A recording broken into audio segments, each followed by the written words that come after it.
गायक, एक ऐसे कलाकार जिनको बचपन में उनके परिवार के किसी सदस्य ने देखकर ये नहीं सोचा था कि ये लड़का आगे चलकर हिंदी सिनेमा का एक बहुत ही खूबसूरत, फेमस और दिग्गज गायक बनेगा। क्योंकि मन्नाडे साहब को बचपन में खेल कूद, कुश्ती, बॉक्सिंग और फुटबॉल, इन गेम्स का, इन स्पोर्ट्स का, पहलवानी का ऐसा सब शौक था। लेकिन धीरे धीरे जब कॉलेज तक पहुंचे तो उनके जो चाचा थे केसी डे साहब, उनको सुनते हुए इनको भी गाने का शौक चढ़ा।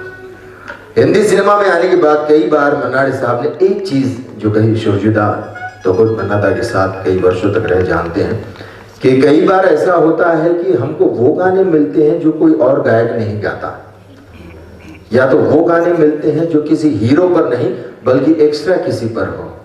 1967 में उपकार के लिए प्राण साहब पर फिल्माया जाने वाला गाना कल्याण जी आनंद जी और मनोज कुमार ये चाहते थे कि किशोर कुमार गाए।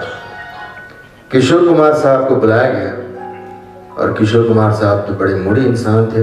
उन्होंने कहा कि कैरेक्टर क्या है, तो उनको दिखाया गया कि प्राण साहब है। 1967 में पहली बार मनोज कुमार साहब ने एक विलेन से कैरेक्टर उनका चेंज किया था प्राण साहब का, है? तो उस कैरेक्टर को देखने के बाद में किशोर कुमार साहब ने कहा कि ओ बाबा, ये दाढ़ी वाले बाबा के लिए तो हम नहीं गाएगा। उस जमाने में 1967 में बाबा क्या होता है ये तो आजकल मालूम पड़ रहा है हमको। वो गोपी का गाना मुझे याद आता है, कल्याण जी आनंद साहब का ये संगीत है जो हम सुनाने वाले हैं, वो भी कल्याण जी आनंद जी साहब का संगीत है। जो गाना आज मुझे याद आ रहा है कि रामचंद्र कह गए सिया से ऐसा कलयुग आएगा, कि रामचंद्र कह गए सिया से ऐसा कलयुग आएगा, भक्त रहेंगे सारे बाहर, बाबा अंदर जाएगा। ये बाबा की बात है। एनीवे, खुशियां और गम, इंदिवर साहब के इस गाने में आने वाले हजारों सालों तक इंसान की फितरत क्या रहने वाली है ये फैक्ट लिखा गया है कि जब अंधेरा छा जाता है तो अपना ही साया अपने से अलग हो जाता है, क्योंकि अंधेरा आ गया है यार, इसके साथ अब क्या मिलने वाला है।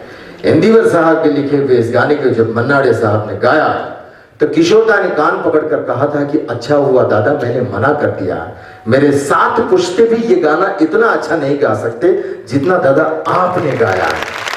और ये वो गीत है दोस्तों जो ये कहता है कि हर रात की सुबह आए ये जरूरी तो नहीं, हर प्यार वादा निभाए ये जरूरी तो नहीं, दफन हो जाती हैं कई लाशें यूं ही, हर लाश कफन पाए ये जरूरी तो नहीं।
पक्का?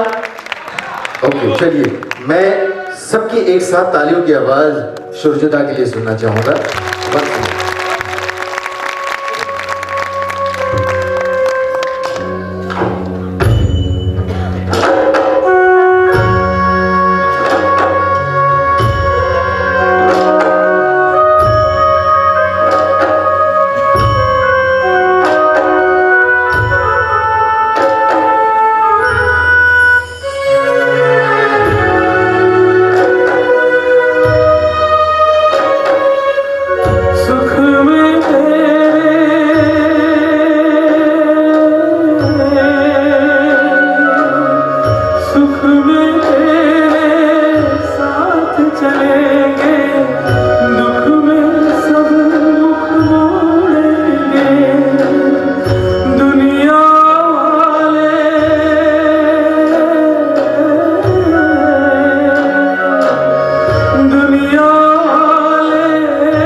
मेरा जब अंतिम मुलाकात उनसे हुई थी, एक कुछ जब मुंबई में एक प्रोग्राम करने के लिए आए थे, कुछ एक दो साल पहले मेरे ख्याल से, ठीक से बोल नहीं पा रहा हूँ।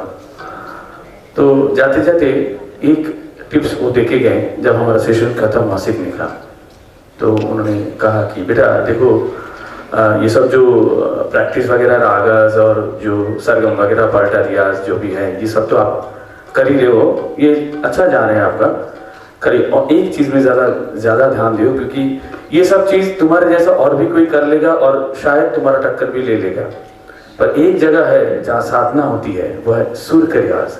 जो सुर, कितना सुर आप करेक्ट लगा सकते हो, एक सुर का सेंटर पॉइंट होता है, उसका भी सेंटर जितना वो गहरा होगा, उसका जो चुभने वाली बात, जो पेनिट्रेशन बोलते हैं इंग्लिश में, वो और ज़्यादा होगा, तो गाने का एक ऐसा चमक आएगा जो तुमको कोई छू नहीं पाएगा। तो बाकी सब चीज़ तो प्रैक्टिस करके हो सकता है, ये साधना सबसे होगा नहीं। कोशिश करो सुर का साधना, जो उनके गाने में था ना, स्वर की साधना परमेश्वर की सुर न सजे क्या गाँव में, उन्होंने कहा है। तो ये मैं कोशिश करता हूँ, मालूम नहीं मैं कितना दूर जा पाऊँगा, पर मैं कोशिश करूँगा उनका टिप्स को दिमाग में रखते हुए आगे बढ़ने की।